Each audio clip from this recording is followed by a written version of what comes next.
Hello, কালকে সারা রাত তোমার ফোন ওয়েটিং ছিল, আর আজকে তুমি কল ধরতেছো না, এগুলোর মানে কি মাইশা? আম্মুর বাসার দিকে আসছি, এখানে তো নেটওয়ার্কের সমস্যা। কোথায় এখন তুমি? আমি বাসায়, আর কোথায় থাকবো? তোমার আশেপাশে কেউ আছে? আম্মু আছে, বেশিক্ষণ কথা বলতে পারবো। একটু বের হইতে পারবো আজকে? আরে না, বললাম তো আম্মু আছে, আমি কিভাবে বের হবো বলো? নীরব, আমি জানি তুমি আমাকে অনেক খারাপ ভাবতেছো। তোমার কি মনে হচ্ছে? কি ভাবা উচিত তোমাকে? তোমার পাশে তো তোমার আম্মু না। কোথায় তোমার আম্মু? আন্টি, তুমি ওর সাথে এভাবে কথা বলতেছে কেন? এ ভাই তুই কে রে ভাই? মাইশা, তুমি কিছু বলতেছো না কেন? কি বলবো? মাইশা তুমি চলো তো আমার সাথে। আমি বুঝতে পারছি ও তোমাকে ভুল বুঝেছে, আর যাই হোক আমি তো তোমাকে চিনি। আমি কথা দিচ্ছি আমি সব কিছু ভুলে যাবো, তুমি আমার সাথে চলো। তোমাকে ডিসাইড করতে হবে, তুমি কার সাথে যাবা, আমার সাথে নাকি তার সাথে?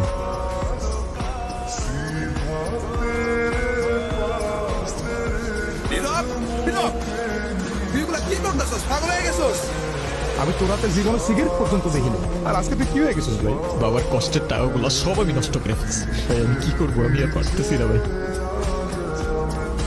নাম কি ওর? মিনু। ওকে রাস্তায় ফেলে চলে গেছেন না? আপনার কি কোনো কমন সেন্স নাই নাকি? এত ছোট্ট একটা বাচ্চা, ওরা কথা বলতে পারে না, তবে নিজের চোখ দিয়ে ওরা নিজের অভিমান প্রকাশ করে। কখনো বোঝার চেষ্টা করেছেন সেটা? আরে অথই, তুই এনে আরে ভেবে বললেন না, এই ছোট্ট একটা বাচ্চারে রাস্তায় ফেলে চলে গেছে। কেমন লাগে বলেন? মেজাজটা খারাপ হয় না?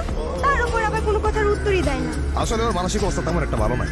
ও কি করতেছে না করতেছে ও নিজেই বুঝতে পারতেছে। যেটা যত্ন নিতে জানে না সেটা নিজের কাছে রাখতে যাবে কেন? আপনার ভাইকে বলেন ঠিক মতো ওর যত্ন নিতে। আমি কিন্তু ওকে দেখতে আসবো, মনে থাকে যেন। তুই দিলে কেন বলতেছিস? কই যাস? মিনুরে খাবার দিতে ভুলে গেছিলাম ভাই। আমার এই কবুতরের নাম রাখছি লক্ষ্মী। হাই মিনি, এটা ওর জন্য। আচ্ছা অথই, এইটা হইতাছে আমার সম্পর্কে স্বাস্থ্য ভাই। আর নীরব, এটা অথই আমগো বাসার বিল্ডিং এর 5 তলায় থাকে। আসসালামু আলাইকুম। বিড়াল ভয় পান না? বিড়াল ভয় পাবো কেন? যারা বিড়াল ভয় পায় তারা আবার মানুষ নাকি? মিনুকে দেখে মনে হচ্ছে ও আপনাকে অনেক দিন ধরে চেনে। ওর মতোই আমার একটা বাবু ছিল, ও হারাই যাওয়ার পর আমি এত কাঁদছিলাম। আর খুঁজে পান নাই? আমি ওকে একদিনের জন্য আমার বাসায় নিয়ে যাই। আপনাকে দেখে মনে হচ্ছে ওদের অনেক ভালোবাসেন। ওরাই তো আমার ফ্যামিলি। একা থাকেন নাকি এখানে? ছোটবেলা থেকেই বাবা মা কি জিনিস আমি জানি না, বাবা মার ভালোবাসাটা কি সেটাও বুঝিনি কখনো। কেউ কেউ এই ভালোবাসাটা পায় না, আর কেউ সেটা পেয়েও সেই ভালোবাসাটার ভ্যালু দিতে জানে না। তো কফি নিয়ে আর কতক্ষণ বসে থাকবো?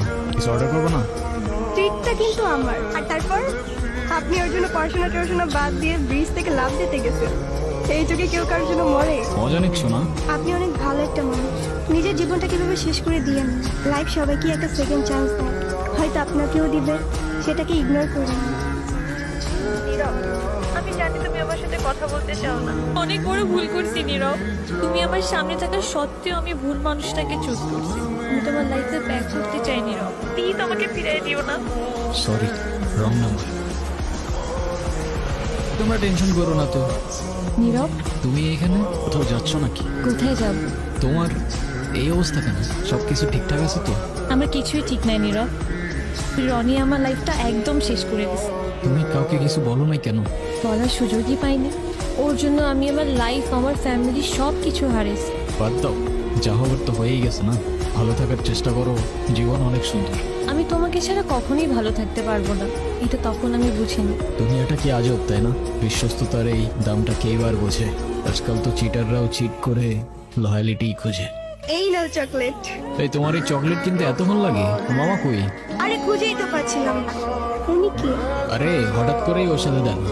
তোমারে বলছিলাম না, ওই যে মাইশার কথা। ভালোই তো আছো মনে হচ্ছে। অবশ্যই ভালো আছে। এই চলো তো।